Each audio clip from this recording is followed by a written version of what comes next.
आप जितना ज़्यादा डिफाइंड होंगे ना, उतना आपको मारना आसान है। लोग जो होते हैं ना, वो हर वक्त आपको स्टडी कर रहे होते हैं। हर माहौल में, हर हालात में, हर जगह में लोग आपको, सिस्टम आपको स्टडी कर रहा होता है। आपकी फैमिली में लोग, आपके ऑफिस में लोग, आपकी दोस्त यारों में लोग, आपके दुश्मनों में लोग आपको ना स्टडी कर रहे होते हैं हर वक्त। तो जब आपका पैटर्न डिफाइंड हुआ होता है ना, और उन्हें पता चल जाता है कि भाई यही है और यही इसका मबलग है, तो आपके खिलाफ फिर प्रोपोगेंडा करना या आपको गिराना या आपको मारना और आपके खिलाफ एक कैंपेन लॉन्च करना इज़ वेरी इजी।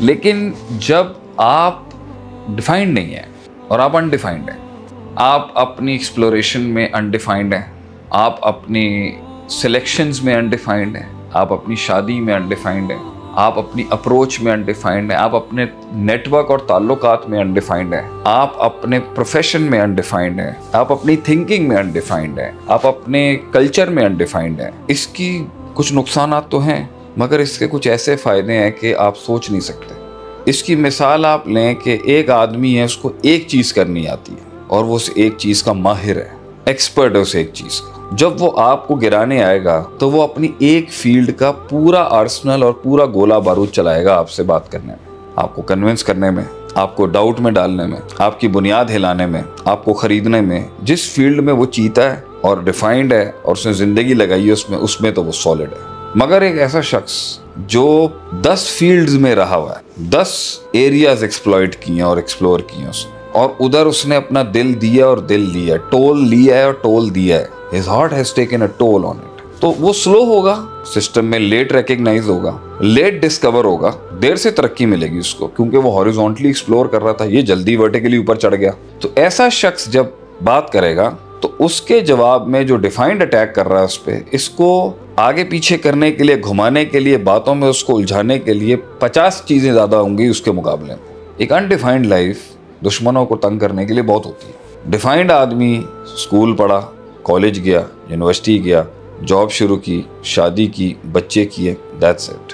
दोस्तियाँ भी एक कल्चर में, दोस्तियाँ भी एक बरादरी में, ताल्लुकात भी एक बरादरी में, दिल भी एक ख़ास बरादरी में, एक ख़ास इलाके में, एक ख़ास स्टेटस के लोगों में रहना, एक ख़ास स्टेटस के इलाकों में रहना, इससे बाहर नहीं निकलना। दिल कभी खोलना ही नहीं है, अपने बाप दादों के या अपने सेल्फ क्रिएटेड एक सिस्टम से बाहर सोचना नहीं, देखना नहीं, जानना नहीं, दिल नहीं देना। उसने उसी जगह से इल्म लेना है, उसी जगह से डेवलप होना है और उसी जगह पे उसकी हरकत चल रही होगी माइंड की, जिस जगह पर वो डिफाइंड हुआ। ये बड़ा जल्दी पहुंचेगा। इस रास्ते पे जिस पे चल रहा है उस पर पहले भी लोग चल चुके हैं, लॉग फाइल्स मौजूद हैं, लोगों की सीरतें मौजूद हैं, उस्ताद मिल जाएंगे, दोस्त मिल जाएंगे। एक डिफाइंड पैटर्न के ऊपर ज़िंदगी में अक्सर लोग डिफाइंड ही रहना चाहते हैं। क्यों? क्योंकि क्लियर है ना सब उसके अंदर, भाई ये होगा, अब ये होगा, अब ये होगा, अब ये होगा, ये होगा। और अगर इसमें ये नहीं हुआ तो उसमें फिर सबकी राय मौजूद है उस एक स्पेसिफिक एरिया में।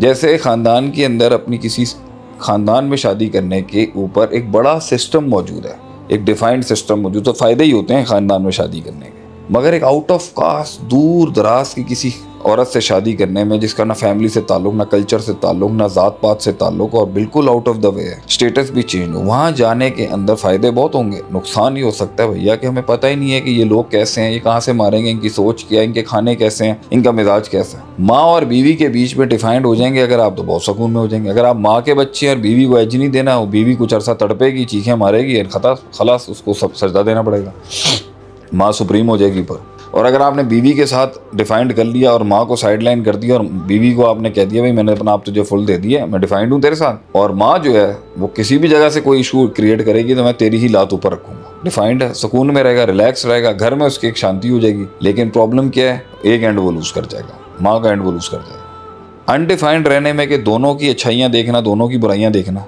इसको भी देखना, उसको भी देखना, उसको इनके भी अच्छाई देखना, इनकी बुराई करना, इसके अंदर टोल बहुत है, स्ट्रेस बहुत है, टेंशन बहुत है, दिल बहुत टूटेगा, बेवफाइयाँ बहुत होंगी, घर छोड़ के बाहर निकलेगा, इलाका छोड़ के बाहर निकलेगा, बरादरी छोड़ के बाहर निकलेगा, मेंटली बाहर निकलेगा। स्ट्रेस ज़्यादा है, इनकन्सिस्टेंसी बहुत होती है, मुस्तकिल गैर मुस्तकिल मजाजी आ जाती है, फोकस बहुत मुश्किल से रहता है। आदमी हर वक्त, कोई वतन नहीं उसका, कोई देश नहीं उसका, कोई देश नहीं उसका, कोई दिल नहीं उसका, मतलब हर वक्त छलांगे, कभी यहाँ कभी वहाँ, कभी वहाँ कभी यहाँ। तो इसकी अपनी अनसर्टेनिटीज़ हैं, मगर इसकी अपनी सर्टेनिटीज़ हैं। लीडर डिफाइंड पैटर्न से भी आते हैं, लीडर्स अनडिफाइंड पैटर्न से भी आते हैं। लेकिन अनडिफाइंड पैटर्न्स के लीडर, क्लासी लीडर, दुनिया के ऊपर जितने भी लीडर्स आए हैं जिन्होंने राज किया दुनिया में, वो हमेशा मिसफिट्स थे। वो आग ही उनके अंदर जो पुश था ना उनका, वो मिसफिट होने की वजह से था। जितने भी फिटेड सिस्टम में आए ना, आपने कभी इनमें से इंकलाब नहीं देखा होगा इनके। वो कभी पसंद नहीं करेंगे एक ऐसे इंसान की बात को जो इंकलाबी बातें, इंकलाबी सोच है, ठीक है, इनोवेटिव क्रिएटिविटी है जिसके अंदर। आपको कभी नहीं फील होगा एक डिफाइंड पैटर्न में सिस्टमैटिक डिसिप्लिन्ड इंसान एक ऐसी आदमी की बातों को पसंद करें जिसमें रिस्क है, जिसमें 90-10 का रिस्क है। ये 70-30 का रिस्क ले लेंगे, 90-10 वाला रिस्क नहीं लेंगे कभी। ऑल इन कभी नहीं करेंगे, ऑल ऑन स्टेक कभी नहीं करेंगे ये, क्योंकि उन्होंने एक पैटर्न फॉलो किया होता है।